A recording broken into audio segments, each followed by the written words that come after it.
जाओ, राजेश से बात कर लो। नमस्कार, मैं हूं केशव पंडित और आप देख रहे हैं देश का तेजी से बढ़ता है टीवी न्यूज चैनल। इस वक्त आप देख रहे हैं हमारा खास कार्यक्रम लाइव इंटरव्यू और हमारे साथ आज खास मेहमान हैं रामानुज सिंह साहब, जो राष्ट्रीय अध्यक्ष हैं राष्ट्रीय सुरक्षा पार्टी के। सिंह साहब, बहुत बहुत स्वागत है आपका टीवी पर। जी सर, नमस्कार। भारतीय राजनीति लगातार गर्माती जा रही है, उसके साथ ही अगर हम बात करें तो अंतर्राष्ट्रीय स्तर की राजनीति पर भी बहुत सारी तमाम बातें जो है हुई थी कि ट्रंप को इस बार जो है मोदी जिता करके ही मानेंगे। अगर ट्रंप जीत गए तो भारत का भविष्य बहुत अच्छा हो जाएगा। तमाम तरह की बातें हो रही थी। हालांकि दूसरी तरफ कमला हैरिस भी थी। अब तय हो गया है, आज इलेक्शन भी आ गया है और उसको लेकर के अब ये कहा गया कि गधा और हाथी का जो चुनाव है वो अब गधा नहीं, अब जो है अमेरिका को हाथी चलाएगा 5 साल भर। सबसे पहले तो मैं ये चाहूंगा कि ट्रंप भारत के लिए कितने अच्छे मित्र हो सकते हैं और कितने अच्छे हो सकते हैं, क्योंकि हमने देखा है कि जब तक ट्रंप की सरकार रही पिछले 5 साल, इसके जो पूर्व में सरकार रही है, तब तक उन्होंने बहुत अच्छा काम किया, बहुत बेहतर काम किया। लेकिन जो उसके बाद में बाइडेन साहब आए, उन्होंने कोई ध्यान नहीं दिया। तो क्या कहेंगे आप? जी सर, ये तो मैं ये कहना चाहता हूँ, बाइडेन साहब आए तो उसमें बाइडेन साहब की गलती नहीं है सर। अब जब मोदी साहब अपने अमेरिका गए, ट्रंप का प्रचार करने लगे, तो कोई भी अगर विपक्ष वाला वहां पे सरकार बनाता है तो दिक्कत तो होगी। और माननीय प्रधानमंत्री जी हमारे हिंदुस्तान के प्रधानमंत्री हैं और वो अमेरिका या किसी और देश के चुनाव लड़ने के लिए नहीं गए थे। जो ट्रंप का उन्होंने प्रचार किया वो तो आम जनता कहती है कि गलत हुआ था। तो गलत की वजह से हमें लगता है कि जो दूसरे प्रधानमंत्री बने थे उन्होंने भारत की तरफ ध्यान नहीं दिया। लेकिन देखिए सर, मेरा यही मानना है जी कि भारत के तरफ दूसरे को ध्यान देने की क्या जरूरत है। यहाँ के जो नेता हैं, मंत्री हैं, संतरी हैं, इन लोगों को भारत के लिए, भारत की आम जनता के लिए इन लोगों को खुद ही ध्यान देना चाहिए। अब दूसरे देश का प्रधानमंत्री अपने देश के लिए काम करेगा या दूसरे देश के लिए? वो तो अपने देश नहीं, के मैं लिए ही काम अमेरिका की करेगा। बात कर रहा हूँ। मैं अमेरिका की बात कर रहा हूँ, पाकिस्तान की नहीं। मैं क्योंकि अमेरिका इसलिए मायने रखता है, अमेरिका एक वीटो पावर वाला देश है। अंतर्राष्ट्रीय स्तर पर हम बहुत सारे नेता ऐसे आते हैं जो पाकिस्तान के अपने मित्र होते हैं। जैसे अगर हम बाइडेन की बात करें तो पाकिस्तान के नागरिक थे, तो जाहिर सी बात है कि पाकिस्तान को बड़ा फायदा पहुंचाया। चाइना के अच्छे मित्र थे, चाइना को बड़ा फायदा पहुंचाया। लेकिन जब कोई हमारा अपना कोई आता है जो भारत की तरफ ध्यान रखता है, जो हिंदुत्व को मानता है या फिर तमाम उन चीजों को जो लेकर के चल रहा है, तो अगर ऐसा व्यक्ति आएगा तो निश्चित तौर पर भारत को एक फायदा होगा। अगर हम यहाँ पर चाहे राहुल गांधी हो या फिर कोई भी हो सत्ता में, बात सरकार की नहीं है। यहाँ सरकार किसकी है? बात यह है कि भारत के सामने अमेरिका है और अमेरिका में कौन है। भारत के अंदर चाहे कोई प्रधानमंत्री वर्तमान में होता, लेकिन अगर वहां पर भारत का कोई अपना मित्र अगर प्रधानमंत्री बनता है तो निश्चित तौर पर भारत को लाभ होगा। तो आपको लगता है कि ट्रंप और बाइडेन में आपने 10 सालों में क्या देखा? एक 5 साल जो ट्रंप के निकलते हैं, बहुत बेहतर सरकार निकालते हैं, भारत को कई जगहों पर फायदा कराते हैं, कई सारी चीजें होती हैं। लेकिन अब वहीं जो बाइडेन हारे हैं, इनके हार के कारण क्या रहे कि भारत की तरफ से उतने मार्केट का और कई चीजों का इनका फेलियर रहा है। एलन मस्क जैसे लोग खड़े हो गए इनके साथ में। जी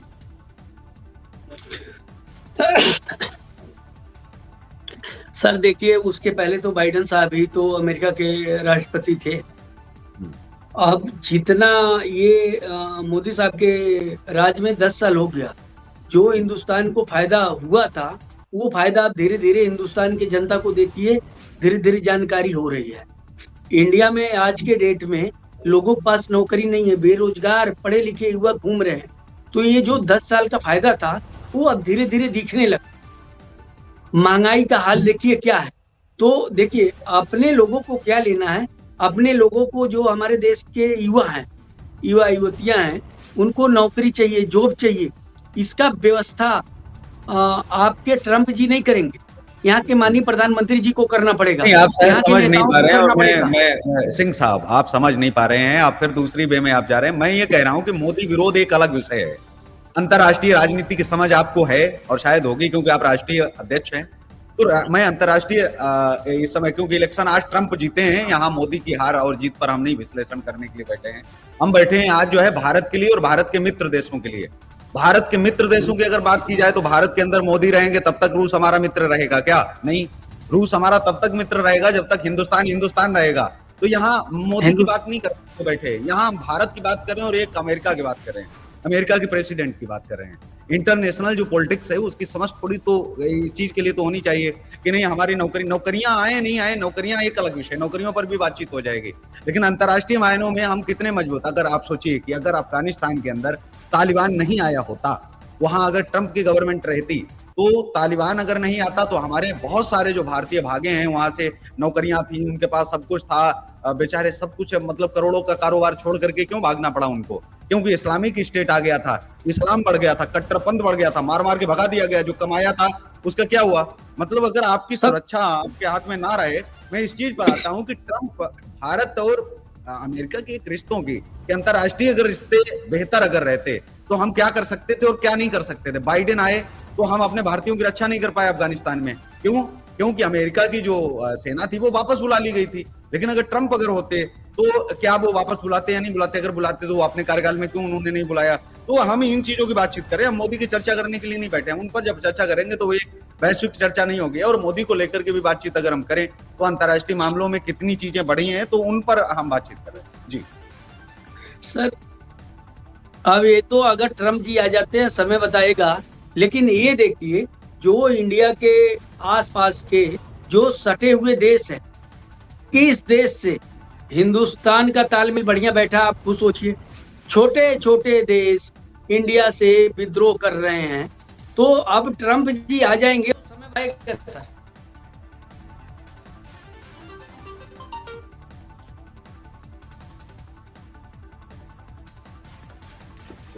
सर जी, ट्रम्प जी आने के बाद ही पता लगेगा कि हिंदुस्तान को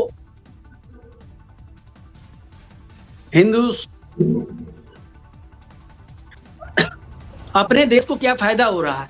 अभी उस पर आकलन कुछ मैं बता नहीं सकता, आकलन कर नहीं सकता, लेकिन मैं ये देख रहा हूँ इंडिया के आसपास जितने छोटे छोटे देश है, किसी देश से, ये माननीय प्रधानमंत्री जी के राज में किसी देश से विचार या जो भी है वो सही बन नहीं पा रहा, रिश्ता खराब हो रहे हैं। तो ये भी तो जो पड़ोसी देश है, ये भी तो अंतर्राष्ट्रीय देश में आते हैं।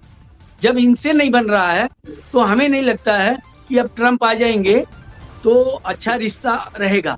अभी ट्रम्प जी मैं सुना था कल या परसों उनका भाषण था कि 1 करोड़ बाहरी घुसपैठिए लोगों को मैं निकाल दूंगा। अब मैं तो यहाँ तक सुनता हूँ कि अमेरिका में सबसे ज्यादा हिंदुस्तान के लोग तारों के नीचे से गए हुए हैं, हिंदुस्तान के तारों के नीचे से अमेरिका में गए हुए हैं, और वो भी हिंदुस्तान के सबसे ज्यादा गुजरात से गए हुए हैं। तो आप समर्थन करते हैं कि किसी देश में अवैध रूप से अगर आप घुसे, और आप क्या इस बात का समर्थन करते हैं कि कोई देश आपको बाहर ना निकाल के फेंके? नहीं, समर्थन नहीं करता हूँ सर, समर्थन नहीं करता हूँ, लेकिन हिंदुस्तान की कूटनीति देखिए कैसा है कि तारों के नीचे से लोग हिंदुस्तान से भाग रहे हैं। क्यों भाग रहे हैं? आखिर कारण क्या है?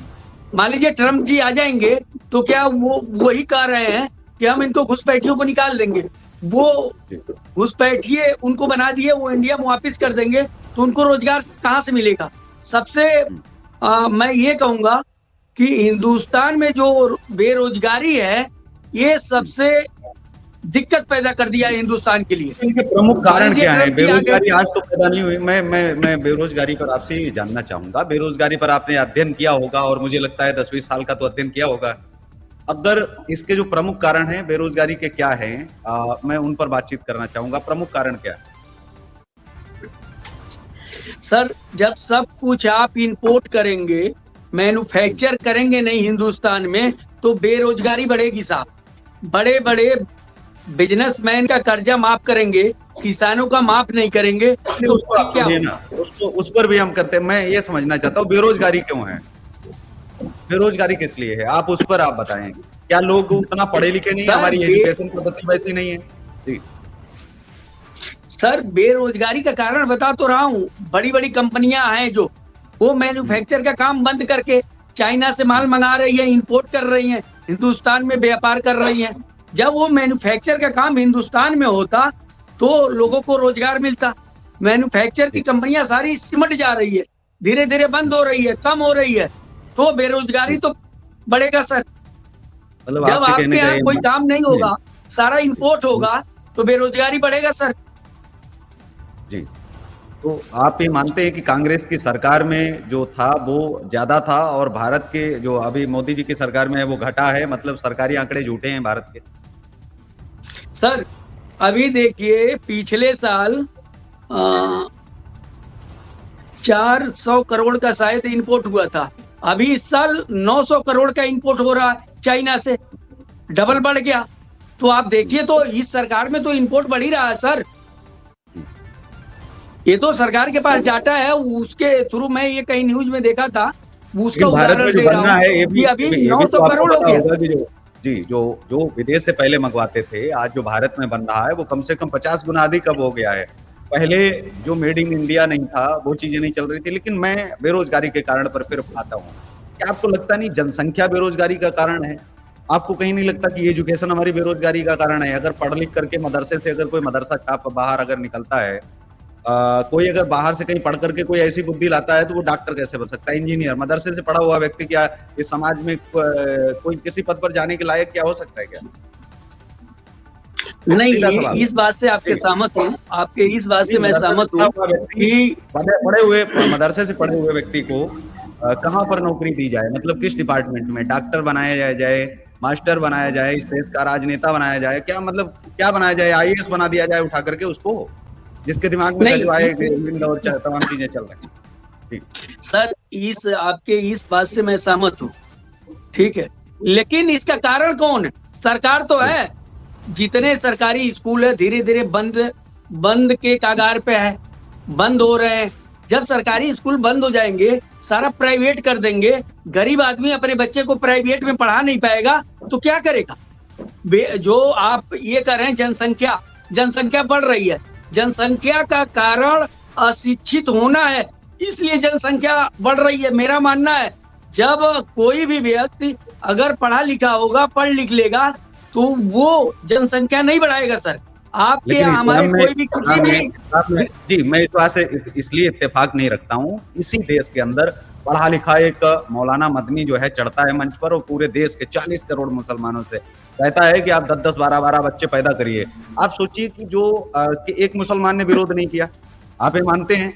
और उनके अंदर कितने पढ़े लिखे रहे होंगे, बहुत सारे पढ़े लिखे हैं, वो बाहर आकर के क्यों नहीं कहते? मतलब पढ़ाई लिखाई की भी हम बात कर ले हैं, पढ़ाई लिखाई से जनसंख्या के क्या लेना देना? वो तो कह रहे हैं 10 पैदा करिए, आप 4 बीबी 40 बच्चे आप करिए, मतलब खुल करके कह रहे हैं। आप क्यों नहीं इस बात को स्वीकार लेते हो? इसमें समस्या कहाँ है? मौलाना मदनी कितना पढ़ा लिखा है? अगर वो पढ़ा लिखा व्यक्ति मंच पर चढ़ करके सीधा बोलता है, आर्टिकल 19 उसको बोलने की इजाजत दे रहा है, भारत का संविधान बोलने की इजाजत दे रहा है, वो बोल रहा है और बोलने में क्या जाता है? आप सोचिए फिर पढ़े लिखे इनके लिए पढ़ाई लिखाई की भी जरूरत है क्या? या इनके लिए एक सख्त कानून की जरूरत है कि नहीं आप एक से ऊपर नहीं कर सकते हो? इनके लिए चाइना जैसे कानून की जरूरत है, छोटा संविधान लेकिन पूरा जो है कामयाब होना चाहिए। जी सर, ये कानून बनाएगा कौन? बीजेपी जब सत्ता में 14 में आई थी तो हमारे दो का बहुत जबरदस्त नारा दिया था। वो कानून बीजेपी बनाएगी या आप बनाएंगे? हम बनाएंगे, बताइए। जो सरकार में है, सत्ता में, वही तो बनाएगा। 10 साल निकल गया, 11 वर्ष होने वाला है माननीय प्रधानमंत्री जी को, उसके ऊपर कानून क्यों नहीं बनाए? बनाना चाहिए था। इनको लेकर के पार्टियां तो ये जिम्मेदार कौन है? इसको लेकर के पार्टियां विरोध क्यों नहीं करती हैं? मैं ये समझना चाहता हूँ कि पार्टियां बाहर आए। पार्टियां वैसे तो मोदी जी का विरोध करती हैं, लेकिन इनके लिए कभी काला धन की बात नहीं अन्य पार्टियां करती हैं। एक भी पार्टी काला धन की बात नहीं करती है। आप सोचिए कि एजुकेशन की बातचीत जो है अगर रही, एजुकेशन में क्या क्या बदलाव होने चाहिए उस पर कोई बातचीत नहीं होती है। तो जो तमाम चीजें हैं उन पर बातचीत क्यों नहीं होती है? मेरा ये सवाल है कि बातचीत तो होनी चाहिए ना। कितनी पार्टियां, कभी कांग्रेस को आपने खड़े देखा? आज के दौर में कांग्रेस बड़ी पार्टी है देश की, तो कांग्रेस कभी खड़ी हुई कि काला धन की बात की थी आपने, आप काला धन क्यों नहीं लाए?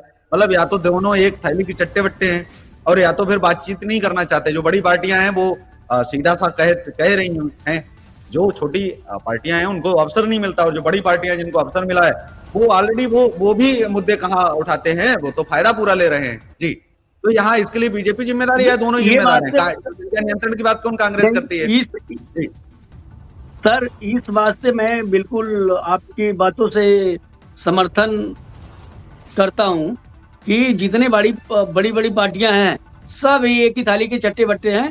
वो सिर्फ टीवी में ऐसे जनसभा में सिर्फ आवाज तेज तेज निकालते हैं, लेकिन पर्दे के पीछे सब एक ही है। वो बड़ी बड़ी पार्टियों का कोई काम रुकता नहीं है, उनका सारे काम होंगे। इसमें फंसता कौन है? देश की आम जनता, वो भी गरीब जनता, अशिक्षित जनता। और ये नेता आपस में मिल बांट के मजे ले रहे हैं। किसी भी नेता देख लीजिए, नेता का बच्चे हिंदुस्तान में पढ़ रहा, किसी बड़े अधिकारी के बच्चे देख लीजिए, सब विदेशों में पढ़ रहे हैं, विदेशों में पढ़ रहे हैं। उनको सिर्फ इंडिया में लूटना है, इंडिया को शिक्षित नहीं करना है। अपने बच्चे को बाहर पढ़ाना है, इंडिया को अशिक्षित करना है, बिना पढ़े लिखे लोगों को रखना है और उनके ऊपर राज करना है, हुकूमत करना है। सोच है इन लोगों की। जी, भारत के अंदर लोग बहुत सारे भाषा पर बंटते चले जा रहे हैं। कोई कहता है कि मुझे मराठी भाषा पर गर्व है, कोई कहता है मुझे साउथ वाली पर गर्व है, कोई कहता है किसी चीज पर। हिंदी पर लोगों को गर्व क्यों नहीं होना चाहिए और हिंदी को लेकर के एक राष्ट्रीय भाषा बना देनी चाहिए। हालांकि भाषाएं सारी जिंदा रहें, लेकिन एक भाषा हमारे देश की तो हो। रूस के 18 टुकड़े हैं, फिर भी रूस की रशियन भाषा है जो 18 देशों में उनके लागू है। इंग्लिश की अगर बात करें, अमेरिका के पास 51-52 देश हैं अपने, और सबकी अपनी अपनी भाषा है। इसके बावजूद भी उनकी एक अपनी भाषा है जो उनकी एक राष्ट्रीय भाषा है, अंतर्राष्ट्रीय भाषा है, जो पूरे संयुक्त राज्य अमेरिका पर लागू होती है। हिंदी का समर्थन जो लोग नहीं करते, क्या उन लोगों को देशद्रोही या तो घोषित नहीं कर देना चाहिए? कुछ कोई चीज तो ऐसी लेकर के आनी चाहिए। हम नहीं कहते गुजराती खत्म करिए, हम नहीं कहते बंगाली खत्म करिए, हम नहीं कहते मराठी खत्म करिए, लेकिन एक भाषा ऐसी हो जिससे लोग बातचीत कर पाए। अगर आप मलयालम में आप सोचिए, आप कर्नाटक में पहुंच गए, आप किस भाषा में बात करेंगे? उनको हिंदी नहीं आती, आपको कन्नड़ नहीं आती, आप किस भाषा में बात करेंगे? आप अगर पश्चिम बंगाल में पहुंच गए, आप वहां के वोटर को कैसे कनेक्ट कर पाएंगे? उनको आपकी हिंदी नहीं आती, आपको उनकी बंगाली नहीं आती। तो एक भाषा ऐसी हो जो सारे देश के लोगों को आनी चाहिए। जो भाषा हमारे देश के एक प्रधानमंत्री की हो, दिल्ली में बैठे हुए व्यक्ति की, वही भाषा हमारे देश के अंतिम छोर तक के व्यक्ति की हो। तो क्या इन चीजों पर काम करने की जरूरत है या नहीं? ये सरकार तो नहीं कर पाएगी। इन चीजों के लिए बढ़ावा जनता का भी होना चाहिए, विपक्ष में बैठे हुए लोगों का भी होना चाहिए। हिंदी के लिए, हिंदी पखवाड़ा मनाने के लिए केवल भाजपा ने जिम्मा थोड़ी लिया है। ये पखवाड़ा मनाने का जिम्मा तो हर पार्टी ने लिया है ना। तो हर पार्टी क्यों नहीं सामने आती है? भाजपा ही क्यों अकेले बहुत सारे काम जो है करती है? अगर बात करें 370 की, तो 370 हटाया तो पाकिस्तान तो बिल आएगा ही। 370 के बाद में पोक की बात की जाती, तो पोक लेने के लिए क्यों विपक्ष नहीं बोलता है कि हम पोक ले लें? वो तो हमारा है ना। हम अपनी ही चीज को अगर लेने के लिए हम बातचीत करें और उसको लेकर के पीछे पीछे किया जाए कि नहीं भाई 370 का समर्थन करने की क्या आवश्यकता है? 370 का समर्थन करना आतंकवाद नहीं है क्या? जी सर, ये तो अब 370 का जो लोग विरोध करते हैं वही इसके विषय में बेहतर बताएंगे, लेकिन जो अब लागू हो गया वो तो हटने वाली है। 370 पास हो गया। फोन करो, फोन आ रहा। तो 370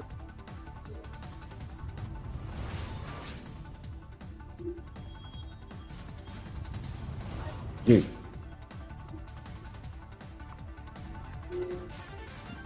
जी अब जो बन गया सर वो तो हटने वाला नहीं है। 370 तो पास हो गया। 370 आपकी नजर में क्या है? आप तो राष्ट्रीय अध्यक्ष है ना एक पार्टी के। आप